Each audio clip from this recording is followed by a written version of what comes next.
Good morning mga people! Mag-breakfast na ang aming bata. Yan na ang kanyang breakfast. Egg na may kamatis, toast bread, saging, raspberry at saka yogurt. Yum yum.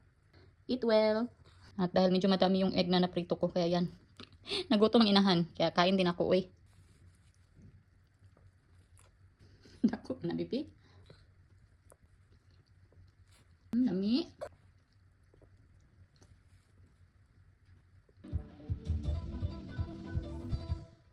Konti na lang natira.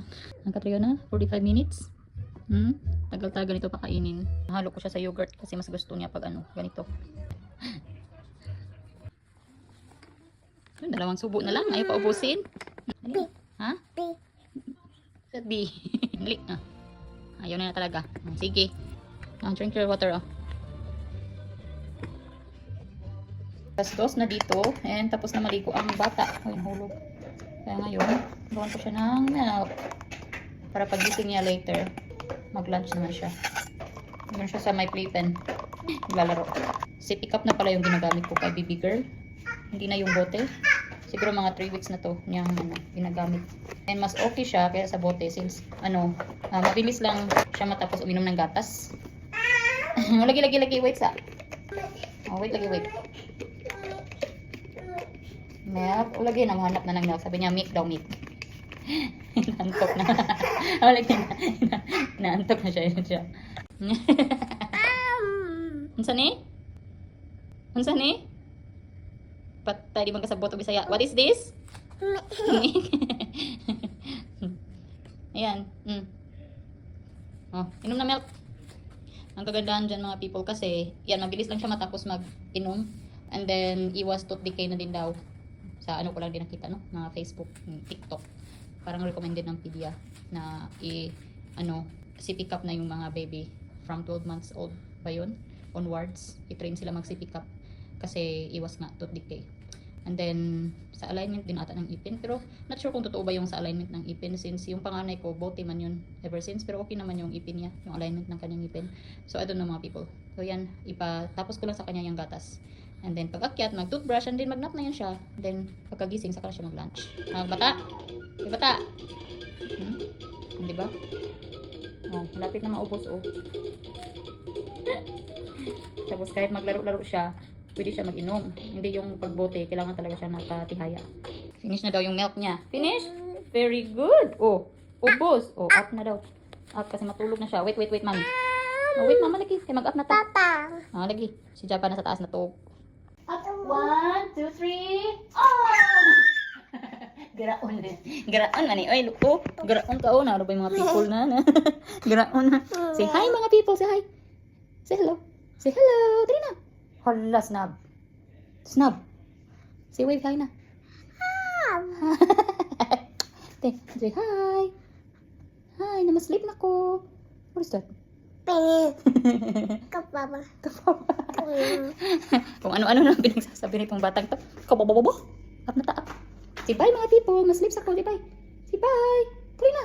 Papa. Bye-bye. Bye-bye. Oh. Aray. Napatulogin ko muna to. Kasi marami pang kailangan gawin after.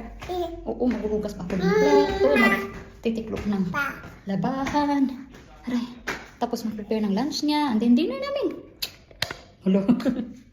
Close na. Yan.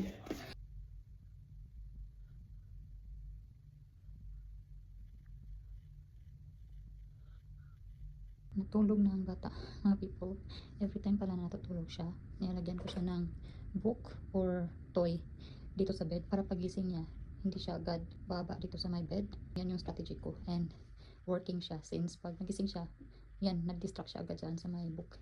Hindi siya nagbaba dito sa my bed at nag-iiyak. Hindi talaga. Yan, yung book na niyang kinukuha. Tapos maglaro-laro na yan siya. Hanggang alas 3 na dito. Yan. Mamahasan naman. Duty.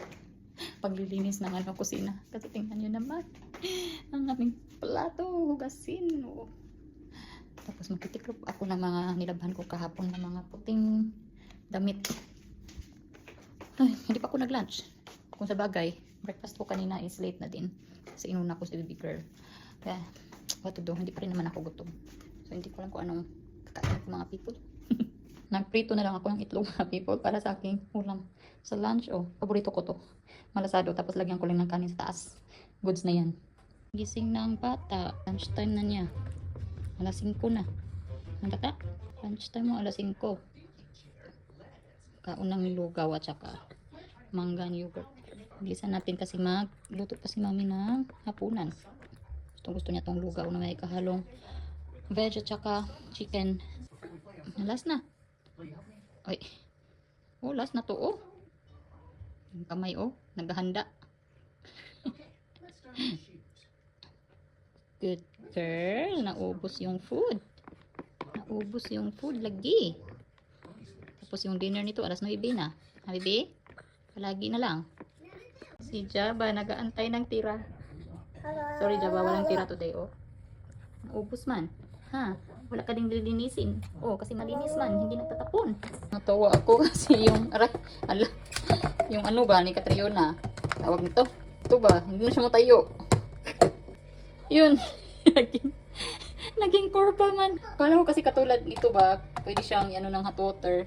Kasi nali ko, lagyan ko siya ng hot water para sterilize. Nagulat ako pag pagkuha ko kasi biglang lumiit. Wala yung malaking si pick up naging maliit. Nag-shrink talaga siya. You know, mas mahawakan na ni Catriona ng maayos. Pero maliit lang yun. Naman. This is your new top oh. Hey. See, it's easy to hold now. It's smaller. But it won't stand. Why don't you put it in and flatten the bottom? Ayun na go. Hindi ko na siya gamitin mga people. Uy, kasi baka, ano na to? Since natunaw man siya, oh, talaga. Naging ano talaga siya, nag-shrink talaga siya. Nung una, hindi ko tumaganyan. Ngayon, ay nako. Luto tayo ng beef with broccoli mga people para sa ating dinner. Kasi mabilis lang lutuin. Means makapag-dinner ng aga-aga. Mura lang ng broccoli dito sa share to mga people kumpara dyan sa Pinas. Isang maliit na broccoli is nasa 100 pesos something. Papahugas ko lang. Oh, meron na namang hugasin. Wala talagang katapusang trabaho. Yan yung sahog natin.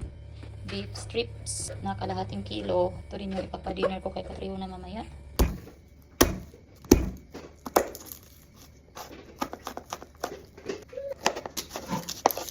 Catriona busy sa paglalaro. Siya lang. Sa playpen. Habibi, wala mo isa maglaro dyan. Diyan ka lang kasi magluluto man ako. Ang dumi ng ano, sibuyas. Parang uling. Babad ko muna itong beef sa soy sauce at saka oyster sauce sa mga people. Oo, tamang-tama. May ano ako pala, teriyaki sauce. Lagyan ko ng teriyaki sauce konti para matamis-tamis. Catriona, pinaglalaroan ang ano, bean. Ayaw. Maguba ng tabon. Ano siya, oh. Huwag kang umupo dyan sa box ng Amazon, ha. Maano ka. Matuwad ba? Matuwad.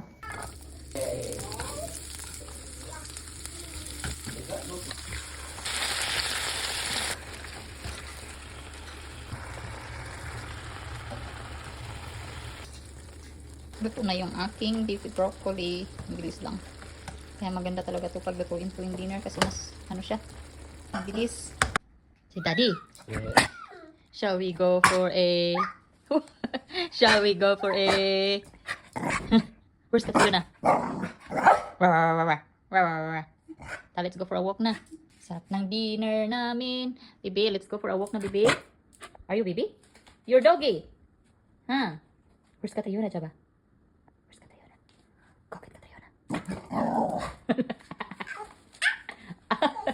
Later. Open, dali, open. You know how to open that one, right? For a walk? Yes. Mag-walking na kami. Si Catriona, excited.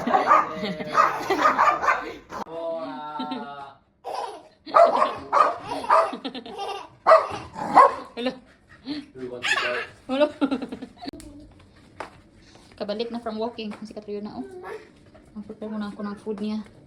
Tapos na din ako maglinis ng kusina sa wakas. Bagong linisin na naman bukas ng umaga. Walang katapusang trabaho dito sa bahay. Pero hindi pa rin siya yung ganun kalinis. Ano ba yan? Yan si Catriona mga people. Ayaw niya kumain. Kunti lang yung kinain niya dinner. As in, mga 1 oras na kami nag-ano ata. Nagsangka ba sangka? Kasi kada subo ko sa kanya ginagano niya yung naantok na siya. Oh, lagi. Oh, get your milk up. Ingna yung gatas, no? Yung gatas niya, oh. Oh, milk. Yung nanang milk. Finish your milk na. Kaya para mag-brush na tag-teeth after. Dali na. Hindi butang. Gusto na talaga magpakarga. Wait lang kasi magtapon ako ng basura. Magtapon lang ako ng basura namin. And then, matutulog na kami.